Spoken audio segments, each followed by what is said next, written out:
She was on her knees, on the cold kitchen floor, both hands pressed flat against the tiles like she was trying to hold the earth steady beneath her, crying so hard her whole body shook, not the quiet kind of crying, the kind that comes from somewhere so deep inside a person that when it finally breaks free, it takes everything with it. Composure, pride, the careful wall she had spent decades building brick by brick. And the man standing over her was not her enemy. He was her son. Park Joon-ho stood in that kitchen doorway, 31 years old, and he felt something crack inside his chest. Not the clean crack of something breaking, the slow, terrible crack of something that had been bending for a very long time, finally reaching its limit. "Choose," his mother whispered. Her voice was raw. Her eyes were red. She did not look away from him. Choose right now. Her or me. He had never heard his mother say anything like that. Not once. Not in 31 years. Sun-hee Park was not a woman who begged. She was not a woman who got on her knees. She was not a woman who let anyone see the soft parts of her. She had kept those parts locked away for so long that Joon-ho had sometimes wondered if they were still there at all. Now here she was, on the floor. And the thing that had finally broken her open was not illness, not grief, not loss. It was the name of a woman she had never once tried to know. Park Joon-ho stood there, frozen at the threshold, the weight of everything he had ever loved pulling him apart from the inside. On one side, his mother, the woman who had carried him, raised him alone, worked double shifts at a textile factory for 17 years so that he could go to university, so that he would have a life she had never been given. The woman whose hands were permanently rough from labor she had never once complained about. The woman who called him every morning at exactly 7:15, as if the world would come undone if she missed a single day. And on the other side, a woman his mother had refused to know. A woman she had called, more than once, in tones she thought he could not hear. An African nobody. What Park Joon-ho did in the next few seconds would either destroy his family forever or become the first step toward saving it. But here is the thing. And this is the part that nobody in that room understood yet. Not Joon-ho, not his mother, not the woman waiting in the next room. What was about to unfold over the coming weeks would pull a secret out of the ground that had been buried for over 30 years. A secret so old and so painful that when it finally surfaced, the woman his mother had despised, dismissed, tried to drive away, she would be the only one with the power, the grace, and the heart to put it right. Stay with this story all the way to the end, because I promise you, nothing about this is what it looks like right now. If this opening already has something stirring in your chest, do yourself one favor right now. Hit that subscribe button and turn on your notifications. Every week on this channel, we tell stories exactly like this one. Stories about love that refuses to give up. Stories about secrets that change everything. Stories about the people who hurt us most and why. You do not want to miss a single one. To understand what happened in that kitchen, you have to go back. Not to the beginning of Joon-ho and Adaese's love story, though we will get there. You have to go back further than that. You have to go back to the beginning of Sun-hee.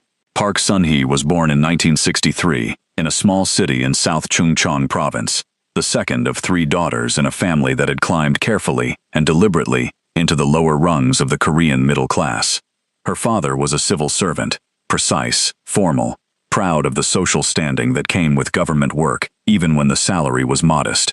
Her mother was a school teacher who kept an immaculate house and taught her daughters, by relentless example, that a woman's worth was measured in her composure, her sacrifice, and her ability to endure difficulty without letting it show on her face.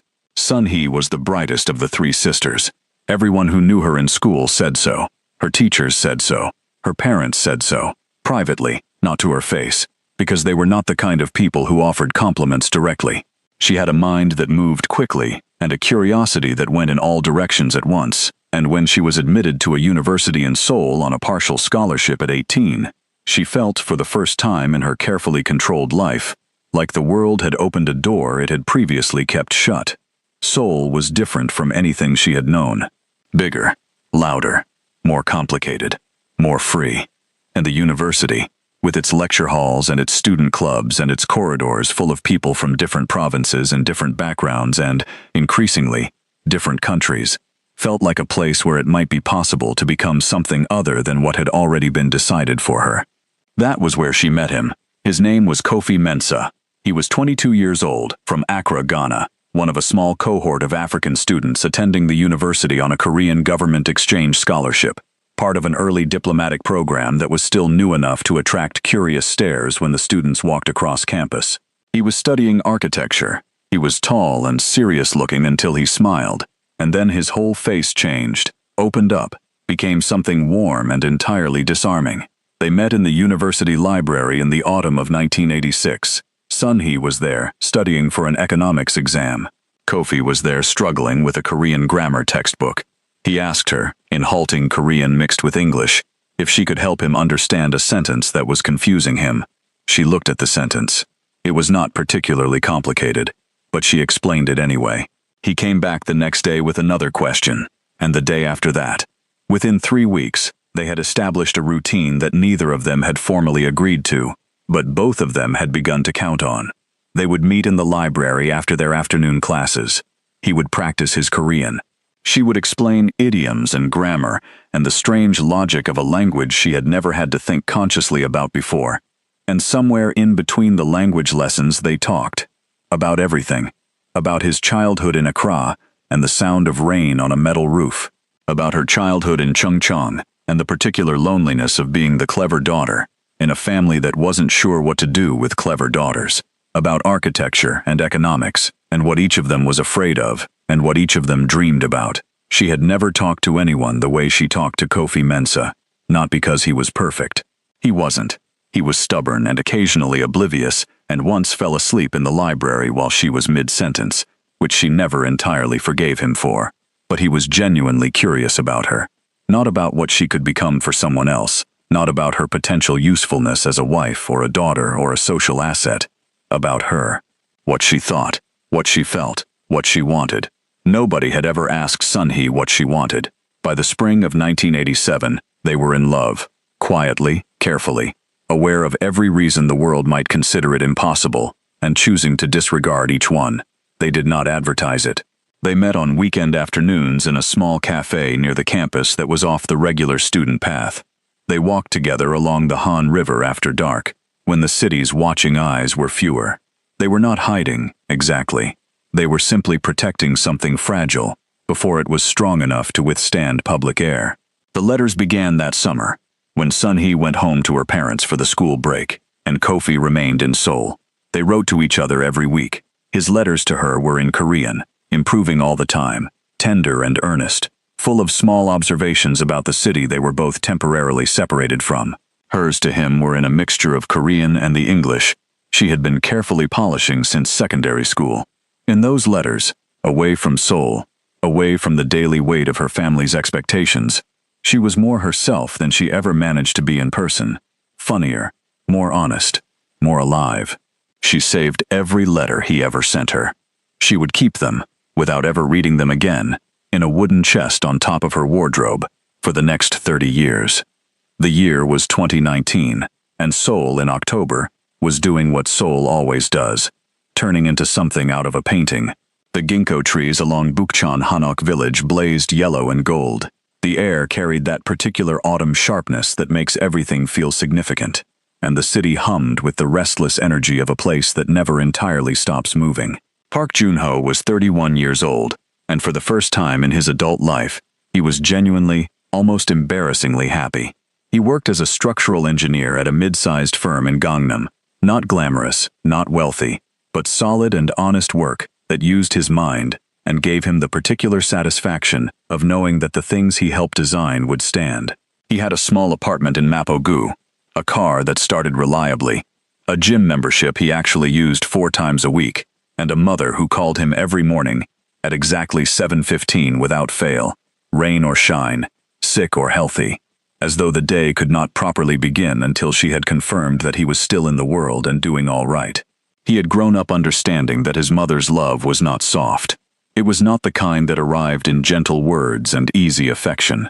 It was forged in sacrifice, in calloused hands and dark circles under her eyes, and a refrigerator that was somehow always full, even in the months when Joon-ho, doing the math as he got older, understood that the numbers did not quite add up.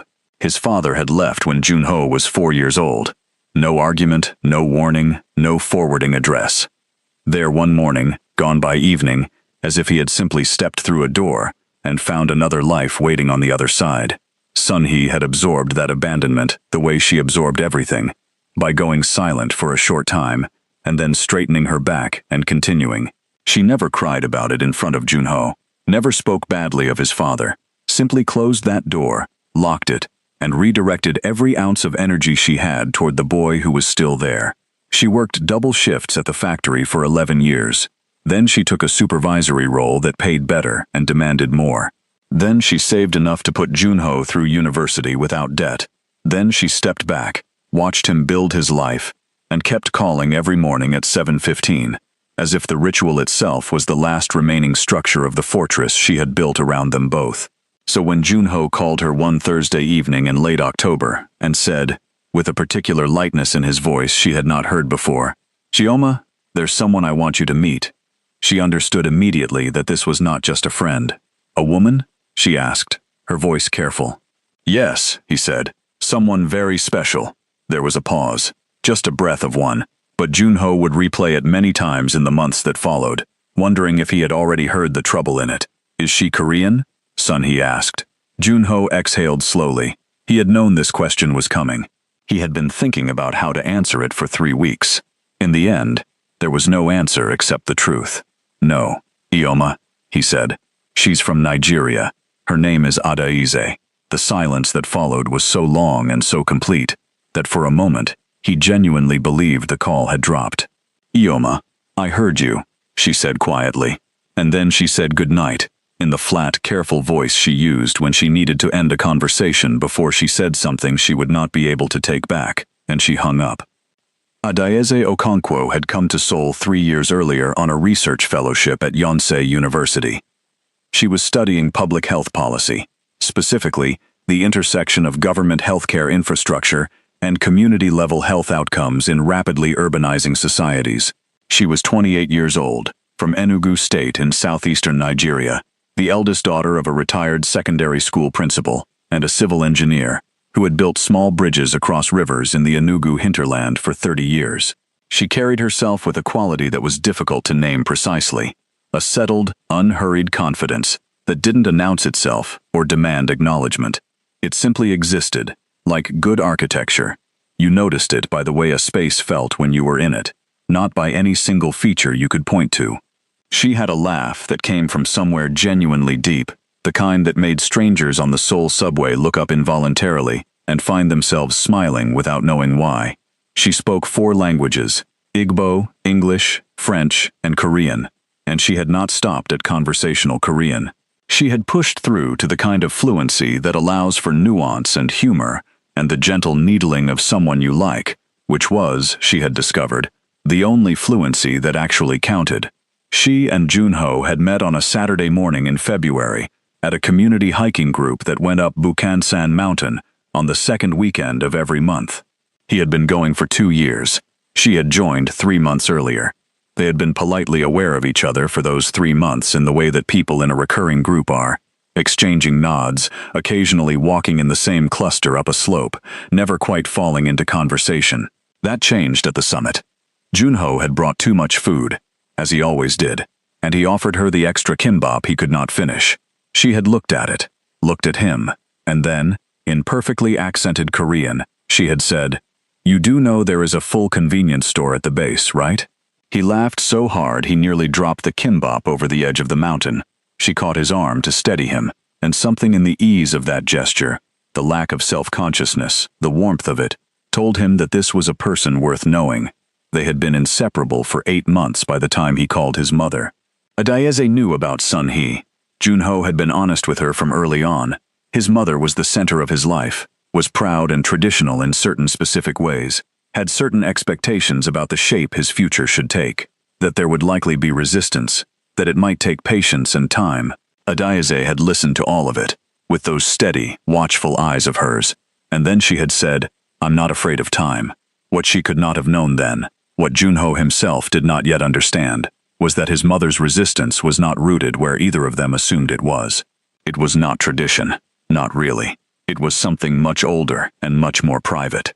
something Sun-hee Park had buried so deep inside herself that she no longer knew it was still alive down there, still breathing, still shaping everything she did and feared and refused.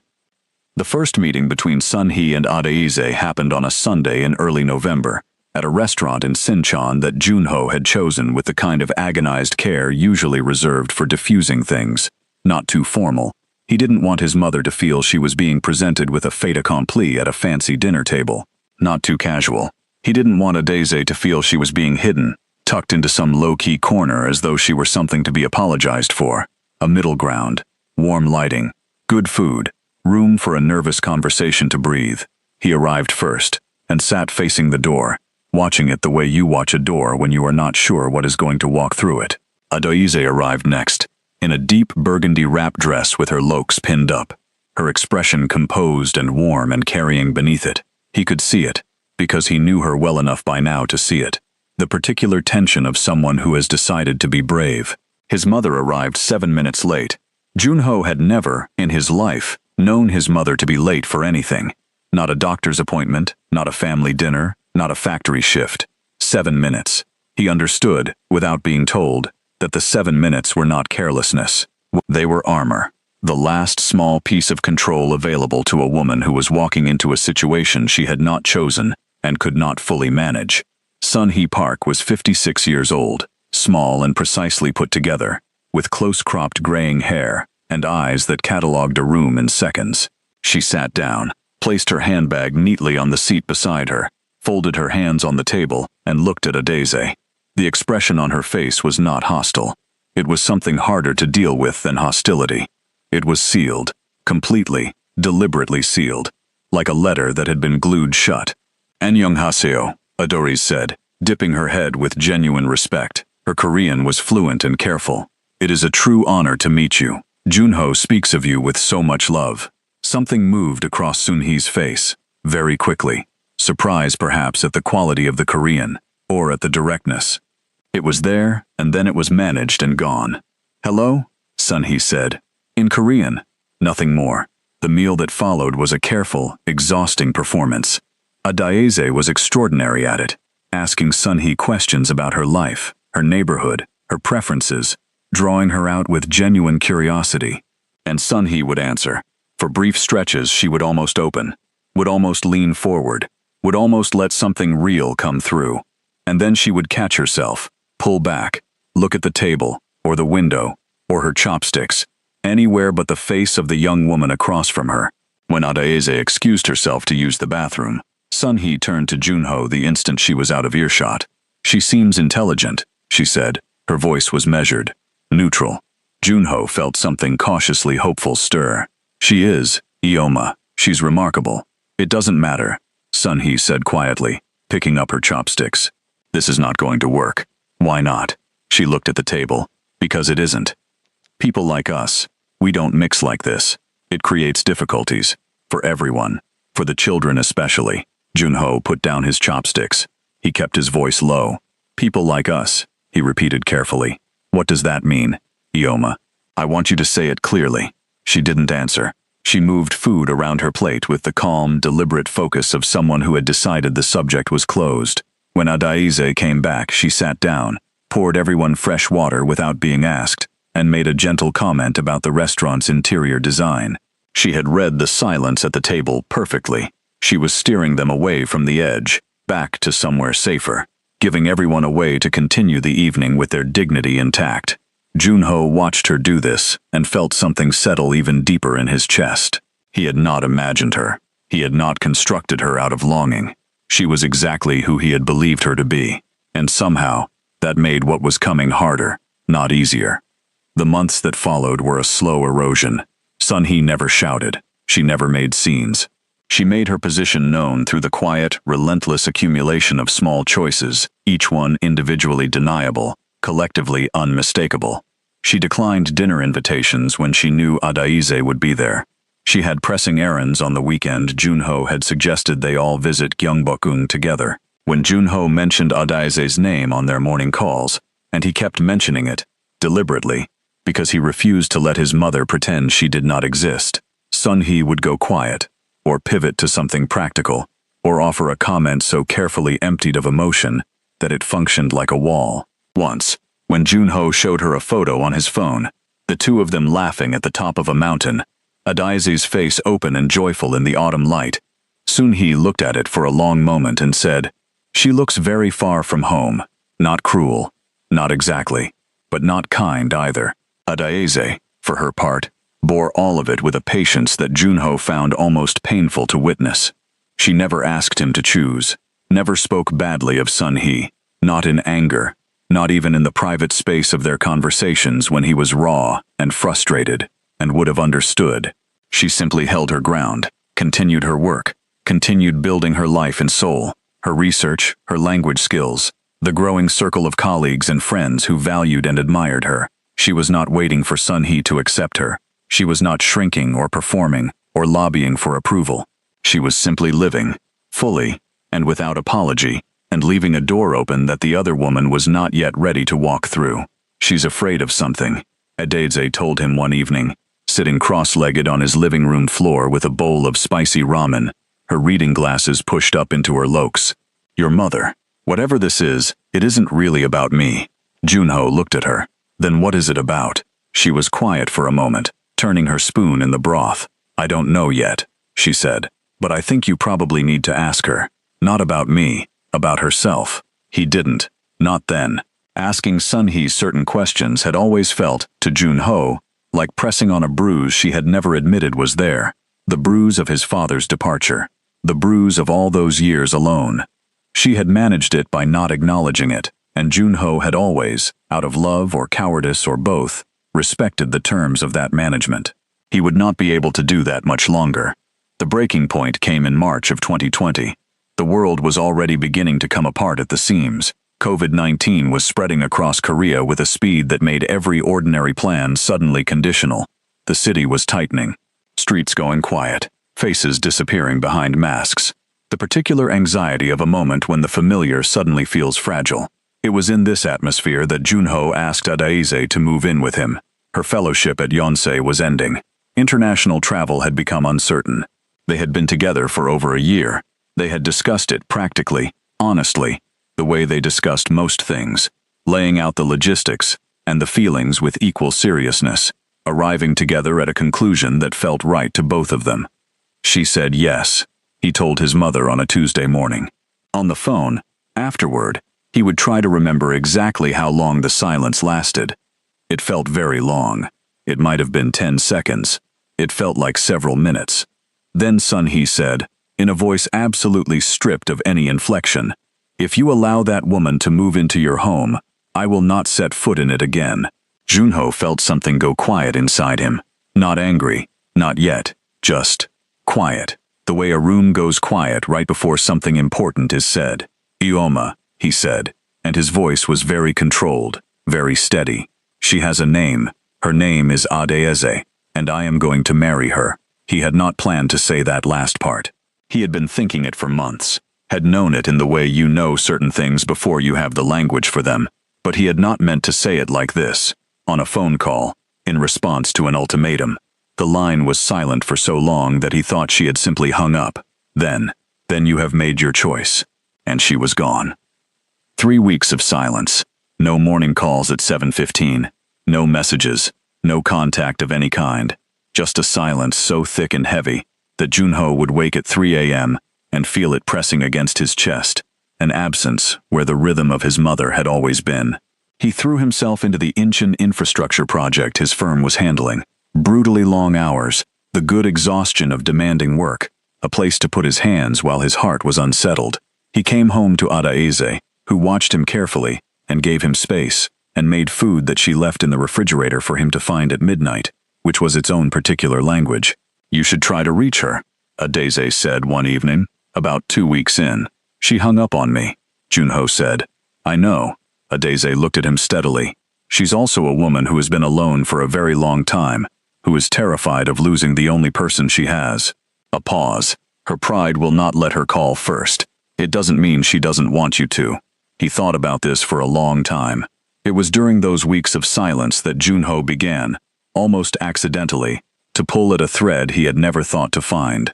He was at his Aunt Minjung's apartment in Noan, helping her deal with a broken pipe that the building's maintenance man had failed 3 times to properly fix. While his aunt was in the kitchen on the phone with the plumber, Junho wandered into the living room and looked around with the unfocused gaze of someone waiting. His eyes moved across the bookshelf along the wall. Family photos in frames, his grandmother, his aunt and mother as young women, him at various ages, and then a gap, not a small one, a deliberate gap, clearly and recently made. The wallpaper behind it was visibly lighter, where something had stood for years. A frame had been there, a photograph, by the look of the shape, and it had been removed, recently, within the last few months maybe. Something small and instinctive moved in Junho's chest. When his aunt came back, he asked her casually, nodding at the shelf, what was there? Minjung glanced at the gap. Her expression did something complicated. A flicker, quickly smoothed. Old photograph. I moved it. Of who? Nobody important. She turned toward the kitchen. Do you want tea? She was already gone before he could ask anything else, but her voice had tightened, just barely, in the way that voices tighten when the answer is the precise opposite of what the words claim. He drove home, turning it over. Nobody important. The careful way she'd said it. The photograph that had stood in that spot for years, judging by the lighter square of wall, and been removed recently. Recently enough that his visit was probably not the first time someone might have asked. 2 days later, he went to his mother's apartment. She was not home. She had told him she was visiting her old colleague from the factory, a regular Thursday arrangement.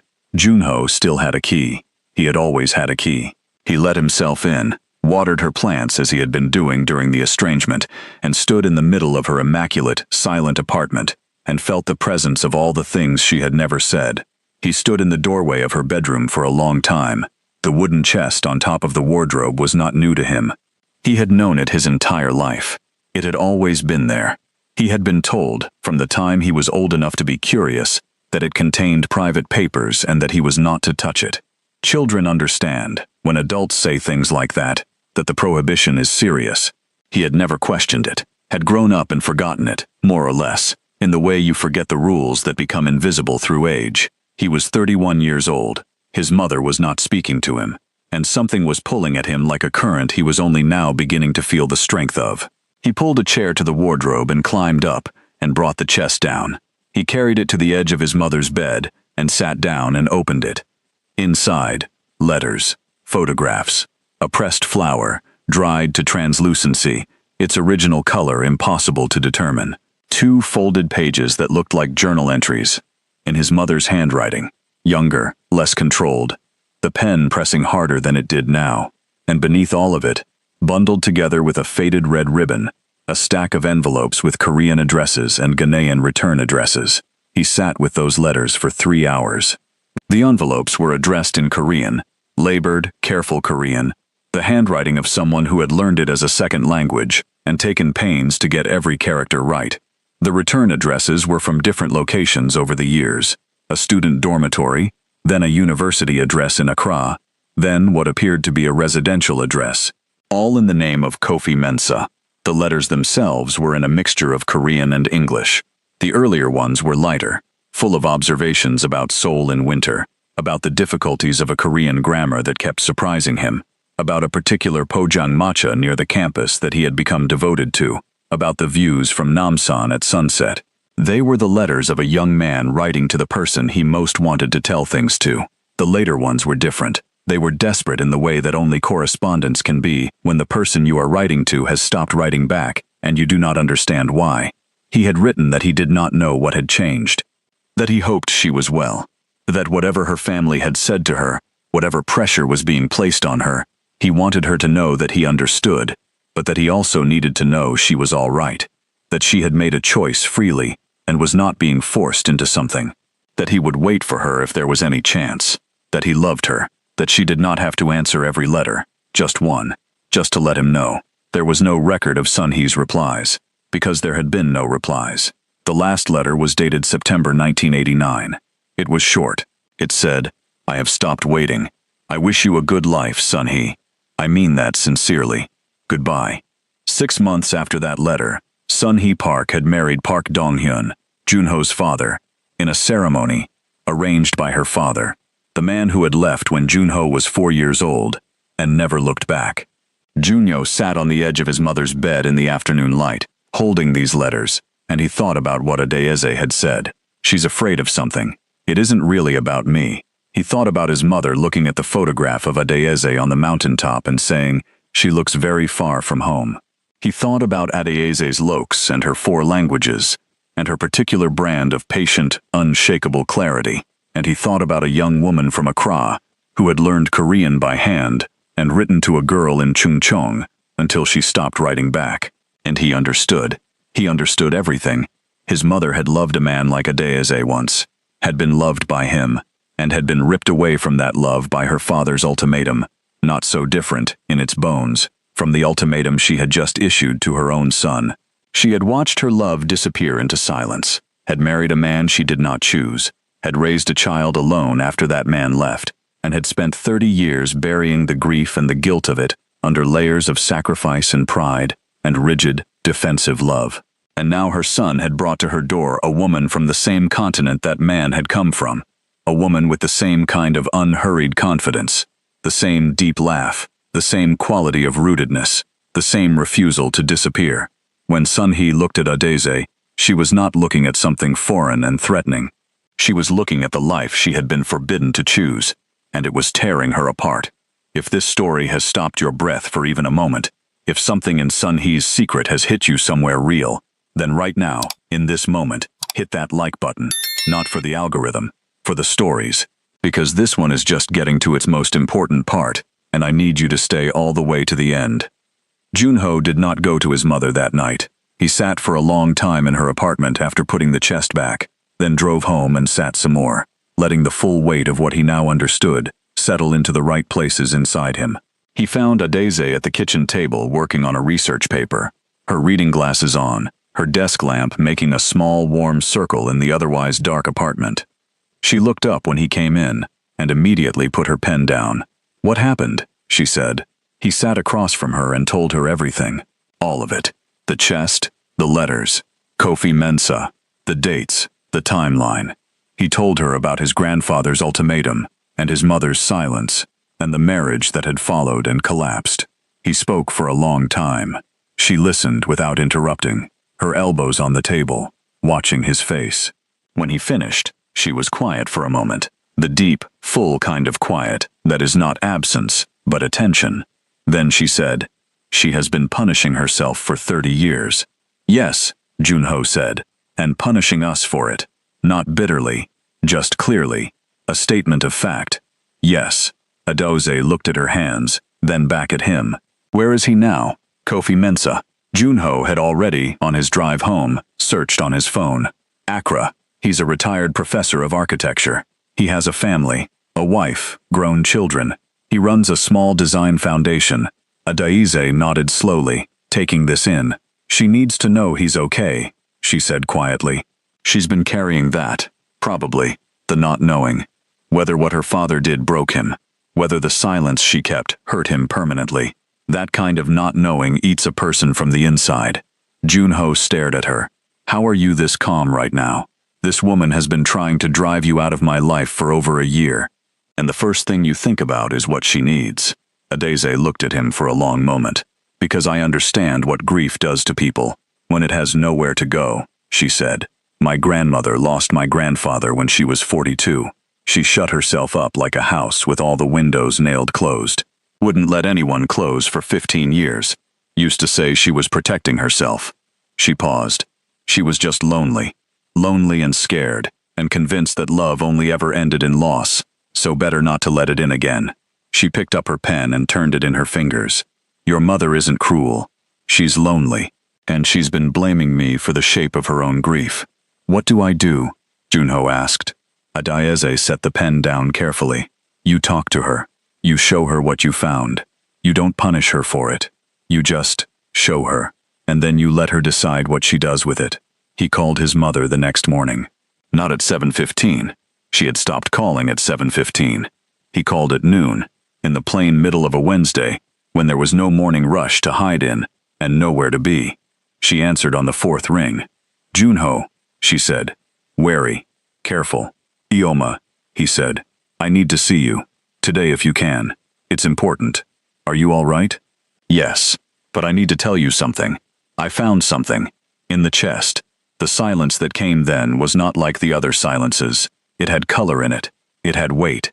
It was the silence of someone who has been dreading a particular moment for 30 years, and has just heard the footsteps of it coming down the hall. I'll come to you, she said, very quietly. She was at his apartment within the hour. She came through the door in her good coat and her close-cropped dignity, and her eyes swept the apartment immediately, the way they always did, and found Adaize in the kitchen. The two women looked at each other. Adaize's expression was open and careful, and entirely without triumph. She stepped forward slightly. Please come in, Iomionim, she said, using the word for mother-in-law, quietly, without ceremony, as if it were simply the right word for the person standing in the doorway. Sunhee's jaw tightened, but she came in. They sat at the kitchen table, all three of them. Junho placed the chest in the center of the table. He opened it. He found the bundle of letters with the red ribbon and he pushed them, gently, across the table toward his mother. Sunhee looked at them. She didn't touch them. Her face had gone completely still in the way that faces go still when the body is managing something it does not yet know how to process. You went through my things, she said. Her voice was flat. Yes, Junho said. He did not apologize. Not yet. I'm sorry that I did it without asking. But, Ioma, I needed to understand you. Because I love you. And I could not keep not understanding. You don't know what you're seeing, she said. I think I do, he said softly. Kofi Mensah, Yonsei University, 1986. The name came down like a stone dropped into still water. The ripples moved across her face slowly, and then she was very still, and then, without warning, without any of the composure she had maintained for 3 decades, she reached out and picked up one of the letters. Just picked it up, held it with both hands, looked at the handwriting on the front of the envelope. And Park Sunhee, who had not cried in front of her son once in 31 years, began to cry. Not loudly, just tears, silent and steady, falling down her face in the particular way of tears that have been held back for so long they have forgotten how to hurry. Nobody spoke for a long time. Then Junho said, very gently, he wrote to you until he stopped. What happened? Sunhee closed her eyes. When she spoke, her voice was barely above a whisper. My father found the letters. He had been going through my room. He found all of them. She stopped, swallowed. He said that if I continued any contact with Kofi, he would report him to the immigration authorities, make a complaint against his scholarship. He had connections in the ministry. He could have done it. He could have had him sent back in disgrace. Her breath shook, so I stopped writing back. I stopped taking his calls at the dormitory. I simply disappeared from his life. I didn't explain. I was too ashamed to explain. I just went silent. And then you married Appa, 6 months later, because my father arranged it and I couldn't. She shook her head. I had nothing left to care about who I married. I had already let go of everything that mattered. The three of them sat with that for a moment. Ioma, Junho said. He's okay. I looked him up. Kofi Mensah. He's a retired professor of architecture in Accra. He has a wife, children, grandchildren. He built a foundation. He's well. Sunhee looked up at her son, and on her face was an expression he had never seen there before, completely stripped of everything she used to manage herself. Raw, childlike. The face of a young woman who had made a terrible sacrifice under terrible pressure and had spent 30 years not knowing whether the person she sacrificed had survived it. He's well, she whispered. He's well, Junho said. And then something broke open in her, quietly, slowly, like a fist that has been clenched for so long it has forgotten how to open, and then, one finger at a time, finally does. Ado's hand moved across the table and covered Sunhee's. The older woman looked down at it, stayed very still, then looked up at Adaize directly. For the first, real, unguarded time. I looked at you, Sunhee said, her voice hoarse, and I could not bear it, because you reminded me of everything I had not been brave enough to keep. And instead of understanding that, I made it your fault. She pressed her lips together. That was very wrong. You deserved none of what I gave you. Adaize's grip on her hand tightened slightly. You were carrying something impossible, she said. You were trying to protect your son from your own pain. What? I understand that. I was trying to protect myself, Sunhee said, with the flat honesty of someone who has finally stopped lying to themselves. I told myself it was about him, about his future, but it was about me, about how much it hurt to see him have what I had been denied. She shook her head. And you sat through all of it. You never. No, Adaeze said simply. I didn't. A pause. Because he loves you, and I intend to love everyone he loves. That was never a condition. It was just true. Healing, in real life, does not arrive all at once. It comes in increments, in small, careful gestures, in meals shared that did not have to be shared, in phone calls that are brief and then, over time, less brief, in the slow, almost imperceptible relaxing of a posture that has been rigid for too long. Over the months that followed, Sun-hee began to appear.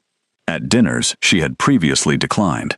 At Junho's apartment on Sunday afternoons, she arrived quietly, always with something, a container of food, a small household item she had noticed he needed.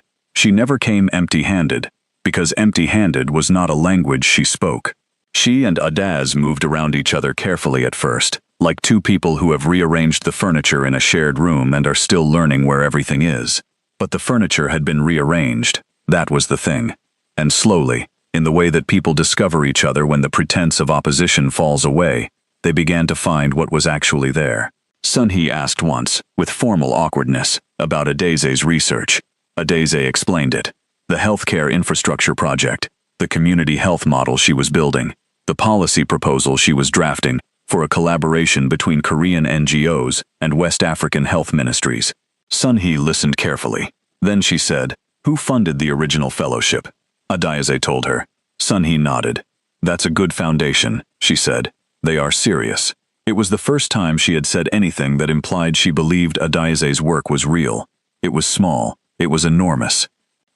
Junho and Adaeze married in October of 2021. A small ceremony, formally registered on a Wednesday at the local government office with 2 witnesses, then celebrated on the following Saturday at a rooftop restaurant in Mapo-gu, where the guest list was intimate and the food was, by unanimous decision, both. Adaeze's mother, Ngozi Okonkwo, had flown in from Enugu. She was a retired secondary school principal, compact, upright, with the unshakable bearing of a woman who had spent 30 years commanding the attention of rooms full of adolescents and had never once raised her voice to do it. She had her daughter's eyes, the same quality of attention in them. When Ngozi and Sun-hee were introduced, they stood facing each other for a moment with the mutual assessment of 2 women who have each, in their own way, built something solid out of difficult material and recognized the evidence of it in each other's faces. Then Ngozi said, in measured English, "Your son loves my daughter very much." And Sun-hee said, also in English, with the care of someone choosing words from a language not her own, "Yes, he is very fortunate." And Ngozi said, "They both are." The 2 mothers spent most of the reception at the same table, talking in the slow, careful, surprisingly warm way of people who share more than they expected and are finding this out in real time. Junho watched them from across the room and did not say a word. Some things are too complete to add anything to. 3 months after the wedding, a letter arrived at Adaeze's NGO office in Seoul. It had been forwarded through the organization's public research network, addressed to her by name. It was from a man named Kofi Mensah, writing on behalf of an architectural foundation in Accra, Ghana. He had seen her organization's recent publication on community health infrastructure in rapidly urbanizing West African cities. He believed there might be meaningful overlap between her policy work and his foundation's sustainable housing projects. He was inquiring, formally, about the possibility of a collaboration. He did not know who she was. There was no way he could have known. He had found her name in a research journal, traced her organization, and written with the professional directness of a man who had spent 50 years building things and understood the value of not wasting time. Adaeze read the letter twice. Then she sat with it for a long time in her quiet office, looking out at the gray winter Seoul skyline. That evening she showed it to Junho. He read it again, looked up at her. "He doesn't know," Junho said. "No," she said. "He doesn't. What do you want to do?" Adaeze thought carefully. This was the kind of moment she had learned, over years, to approach with great care. Not because it was complicated in its logistics, but because it involved other people's grief, other people's private reckonings, things that had to be handled with both hands. I want to respond, she said finally. Professionally. Build the partnership if it makes sense. Do the work, because the work is worth doing. She paused. And then, slowly, when the relationship is established, when the time is right, and not a moment before, I think your mother might want to know that he is not just okay, that he is good, that his life was full and purposeful, and that the boy she had to let go in 1989 became someone she does not need to carry guilt for. Junho was quiet for a moment.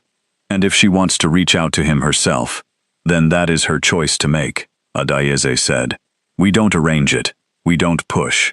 We simply make it possible, and then we step back. He looked at his wife, the woman his mother had called a nobody, and he thought about what it costs a person to be this careful with someone who had hurt them. What kind of strength that actually required. Not the loud, obvious kind. The other kind. The kind that holds its shape even under sustained pressure. The kind that, in the end, is the only kind that actually changes anything. The collaboration was formalized in the spring of 2022, after 3 months of emails and 2 video calls and a great deal of careful paperwork. It turned out to be everything Adayeze had hoped.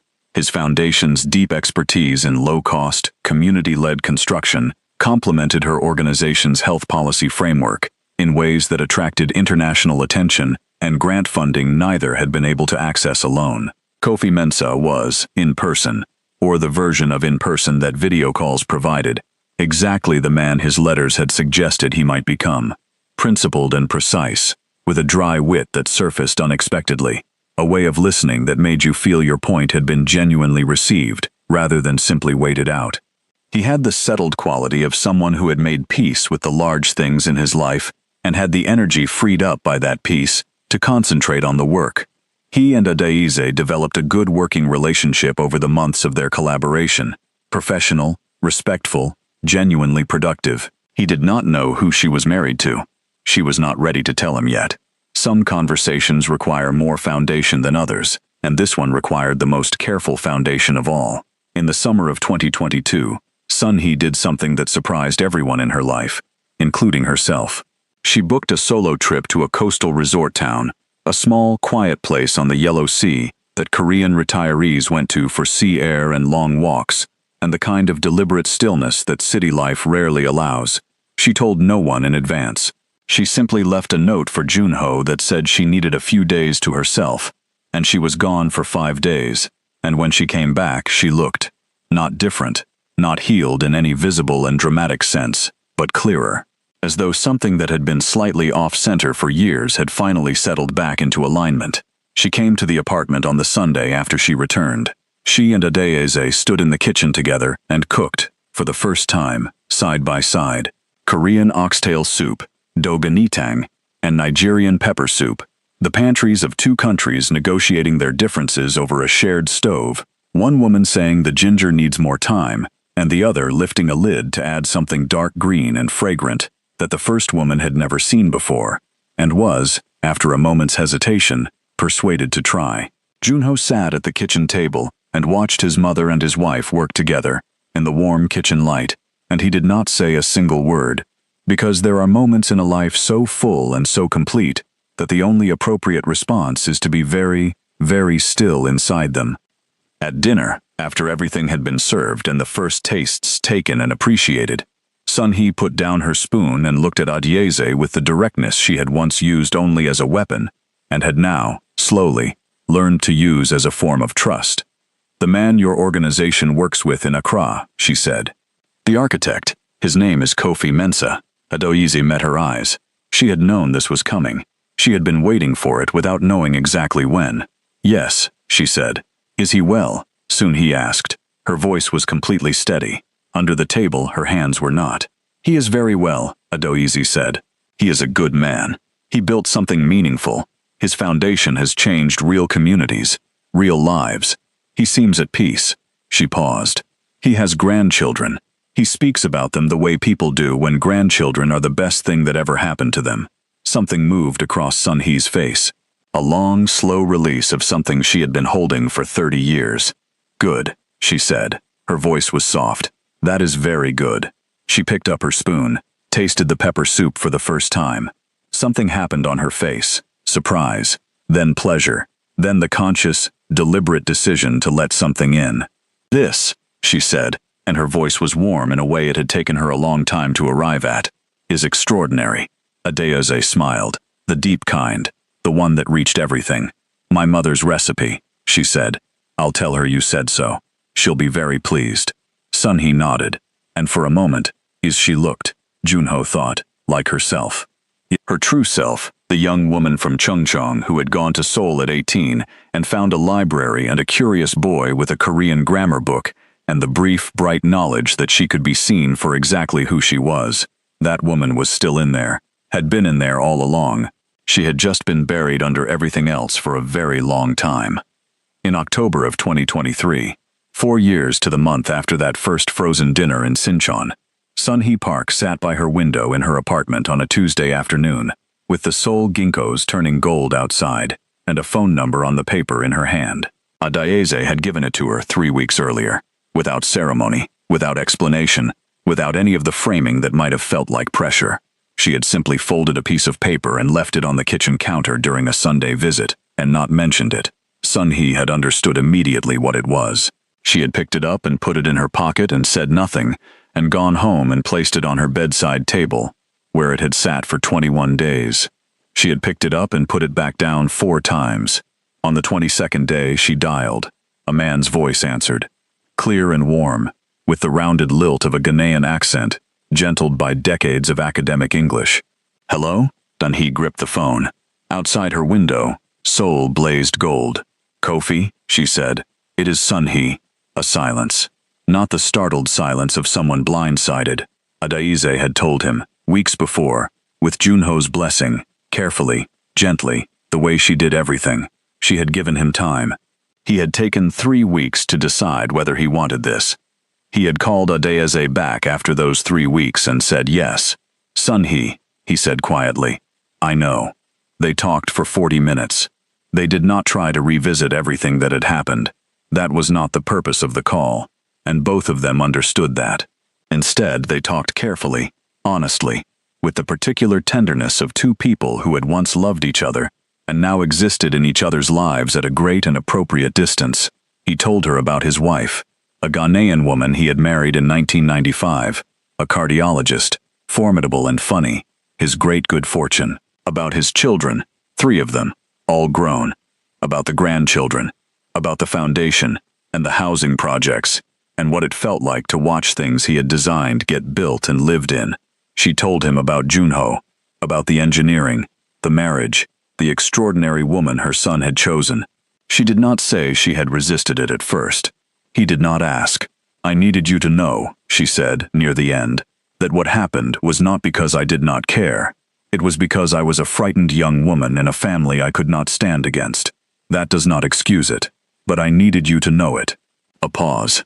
"I know," Kofi said.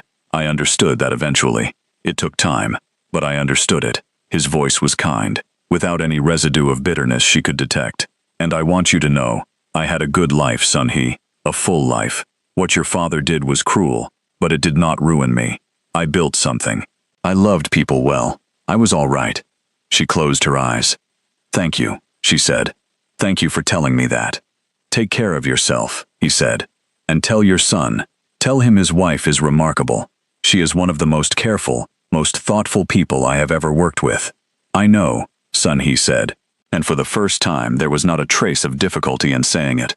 Just the simple truth of a woman who had finally come to know something she should have known sooner. She hung up, sat for a long time in the afternoon light, hands quiet in her lap, the ginkgos blazing outside. Then she called Junho. He answered on the second ring. "Ioma, are you okay?" "Yes," she said. Her voice was clear and steady, and light in a way it had not been in years. "I'm okay." She paused. "Is Adeyeze there?" "She's right here. Tell her." She stopped, chose her words, the way she chose everything, precisely and with full intention. "Tell her I would like to learn to make her mother's pepper soup properly, not just follow the recipe. Learn it the right way." A breath. "Tell her I would like her to teach me." Junho was quiet for a moment. She heard him smile. She was smiling too. "I'll tell her, Ioma," he said. She'll be glad. There is an idea in Igbo philosophy, the concept of chi, the personal spirit, the part of you that carries not just your own destiny, but the unresolved resonances of those who came before you. That what our parents could not finish, could not face, could not be brave enough to choose, those things do not simply disappear. They travel. They find their way into the next generation, the next story, the next chance. Park Sun-hee had loved a man from Ghana in 1987 and had been made to let him go. That love had been buried, sealed shut, turned into grief, and then into fear, and then into a wall she called wisdom, and lived behind for 30 years. And then her son, who knew none of this, who had simply climbed a mountain and offered a woman his extra kimbap at the summit, brought home someone who carried, in her bones and her laugh and her patient, unshakable way of standing in the world, the echo of everything his mother had once known and lost, not by design, not by fate in any simple sense, but by the complicated, inexorable logic of love, that it does not end simply because we bury it, that it travels, that it waits. Adaeze Okonkwo did not save Park Sun-hee by doing anything grand or dramatic. She did not fight for her, argue with her, outlast her in any contest of wills. She simply refused to disappear. She stayed fully herself, made her work real, loved Junho without apology, and left every door open that she could.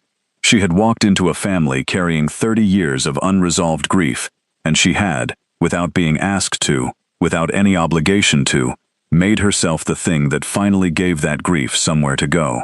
The woman Sun-hee Park had called an African nobody turned out to be the most important person to walk into her family since her son himself was born.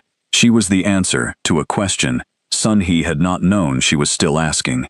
She was the key to a door Sun-hee had not known was still locked. And so what do we take from all of this? We take this. The people who push us away are often pulling something toward them. Some old wound, some grief too large to name, some version of themselves they buried alive and cannot stop trying to protect. That is not an excuse for the harm they do. It is a map to the truth beneath it. We take this. The love we resist most fiercely is sometimes the love that most resembles something we were not allowed to keep, and rather than recognize it, we call it wrong. We call it foreign. We call it a threat to everything we have carefully built. We give our fear a name and a face, and we stand behind it and call it wisdom. And the tragedy is that we are not lying. We genuinely believe it is wisdom. We genuinely believe we are protecting something. We are protecting ourselves from the very thing that could have healed us. And we take this. Sometimes love comes dressed in the face of the thing you most feared, and it stands at the door without demanding entry, and it waits, and it does its work.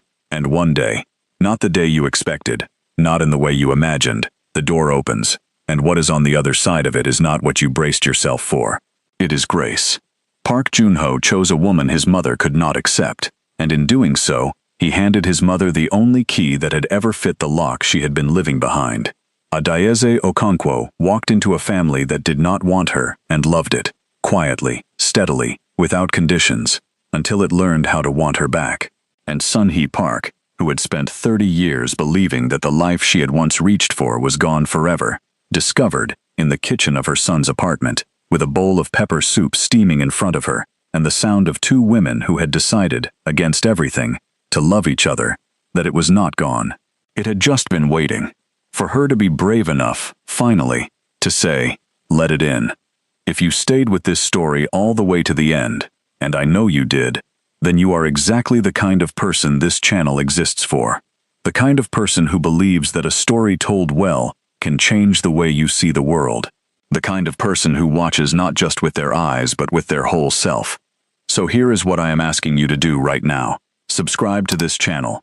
Hit the notification bell so you never miss a single story. Drop a comment below. I want to know which moment in this story hit you the hardest. Was it Sun-hee on the kitchen floor? Was it the letters in the chest? Was it Adaeze saying, I intend to love everyone he loves? Was it the pepper soup? Tell me. Because the conversation in the comments is always the best part of every video we make. Like this video. Share it with one person who needs to hear it today. Because there is always someone in your life who is standing behind a door they built themselves, waiting for someone patient enough to leave it open and come back. Because there is always another story on this channel. A story that will move you, shake you, and remind you of something you forgot you already knew. We will see you in the next one. Some walls are not built from stone. They are built from old love that had nowhere to go. Love that was buried and sealed and renamed as caution and pride and protection. The only thing that brings walls like that down is not force. It is not argument. It is not time alone. It is the quiet, persistent, entirely ordinary miracle of someone who refuses to believe you are as closed as you are pretending to be.